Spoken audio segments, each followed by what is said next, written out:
Welcome to Spotlight. I'm Ryan Geertsma. And I'm Robin Basselin. Spotlight uses a special English method of broadcasting. It is easier for people to understand no matter where in the world they live.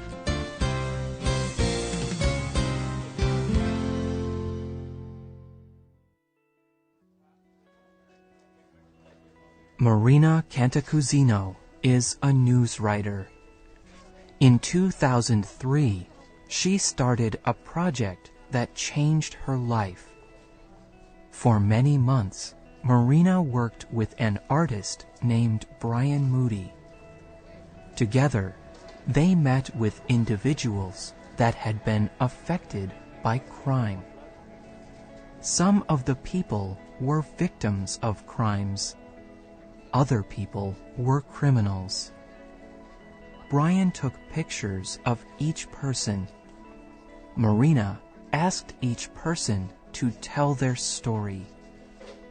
These stories were about terrible pain, loss, and regret, but they were also about forgiveness. Marina and Brian gathered these stories and pictures together. With them, they created an exhibit or public art show.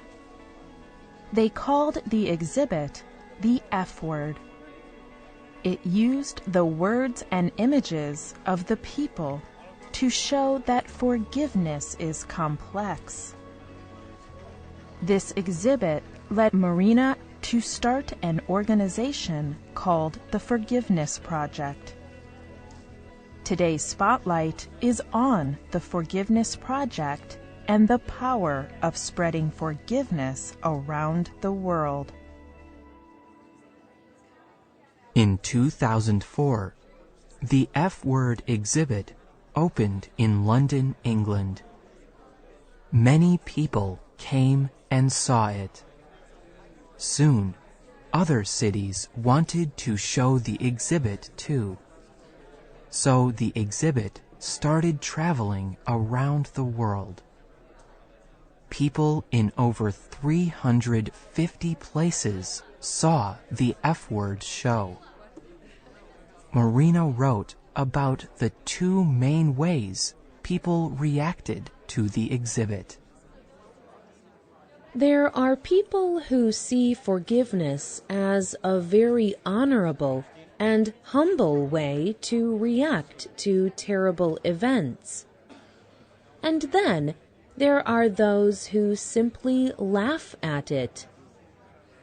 For the first group, forgiveness is a strong value.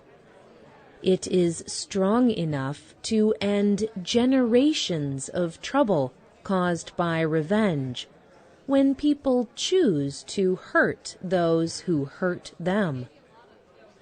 But for the second group, forgiveness is just a weak answer. This group feels that forgiveness lets the violator go free and only encourages more violence.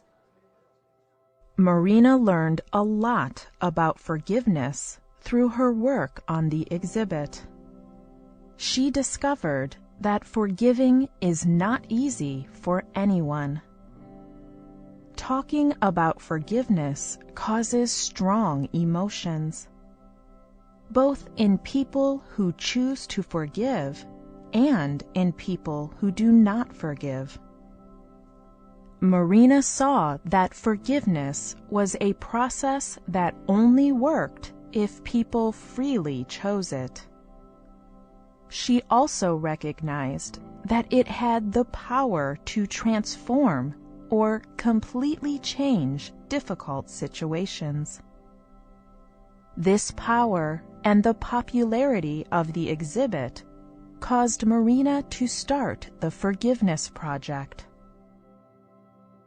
The goal of the Forgiveness Project is to build a better future by healing the wounds of the past.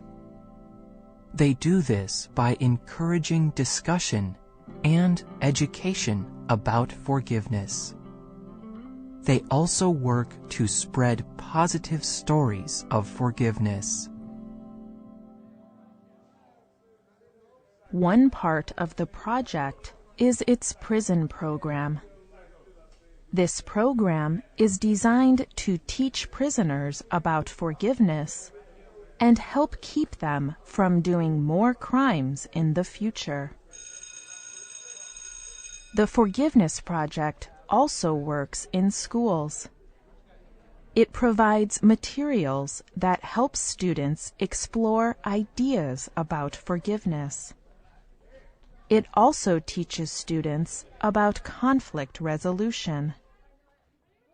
The Forgiveness Project also has a special place on its website where it collects stories from men and women all over the world. This collection of stories shows how complex forgiveness is. For example, consider the stories of Tracy Ford and Marianne Pearl. Tracy Ford believes in forgiveness, even in the worst situations. And in 2007, her belief was tested. Her son Andre was 17. He went to a friend's birthday party. When he was there, criminals shot guns at the party crowd. They shot Andre 2 times and murdered him. The police did not find the people who killed Andre. And yet, Tracy says she forgives the people who killed her son. She told the Forgiveness Project, "Forgiveness is not saying that what happened was okay.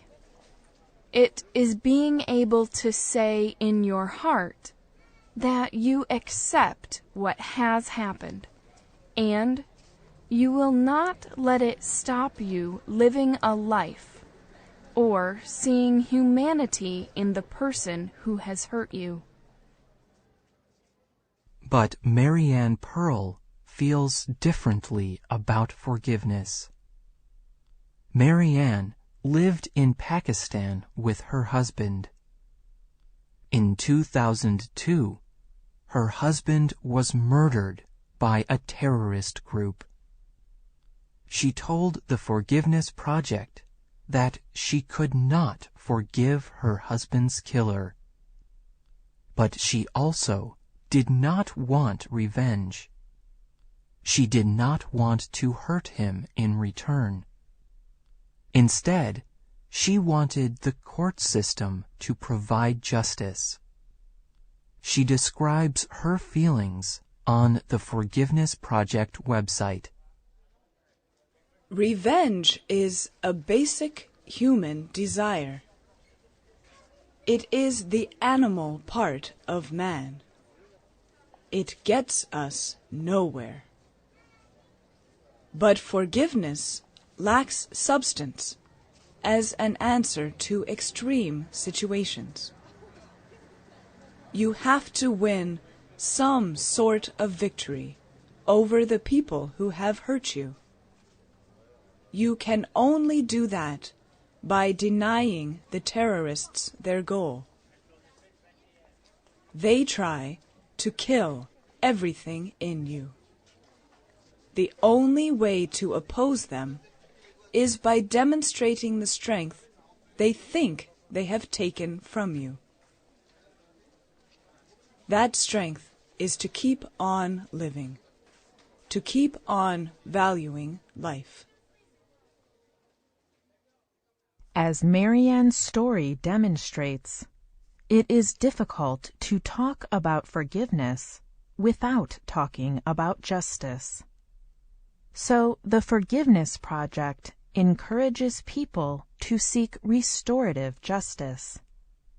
This kind of justice works to build relationships between victims and the criminals who hurt them. Restorative justice also identifies ways to repair harm when possible. Matthew James's story is a good example of restorative justice. Matthew is from England. One day, while Matthew was at work, someone entered his house. This person stole his things and left. Matthew was angry. A few weeks later, the same robber came back to Matthew's home. Now, Matthew felt unsafe. He felt like he could not protect himself or his girlfriend. After a month, the police arrested the man who entered Matthew's house. His name was Billy. Soon after, a police officer invited Matthew to meet Billy. Matthew decided to go to the prison and talk with Billy. But he was not the only person there. Other victims Billy hurt were there too. Billy told Matthew and the others about his past. Then, the victims talked about how they were hurt by Billy's actions. Matthew saw a change in Billy. Billy could now see how his actions had hurt real people like Matthew. Matthew told the Forgiveness Project, "When I left the prison, I recognized that things had changed for me. I changed from being a victim of crime to being able to see things from Billy's side. Some kind of balance had returned." Forgiveness looks different in every situation. For some people, it requires justice. For others, it is a process of grace. Some people can only forgive if the criminal shows regret for his actions. Others can forgive without even knowing the criminal.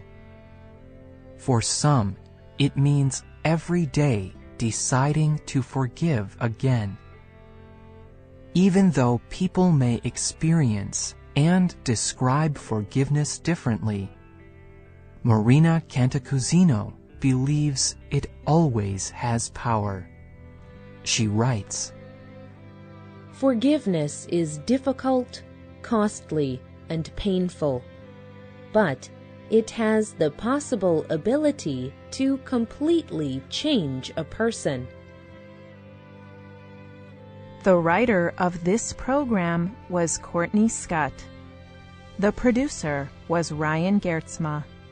The voices you heard were from the United States and the United Kingdom. All quotes were adapted and voiced by Spotlight. You can find our programs on the internet at www.radioenglish.net. This program is called The Forgiveness Project.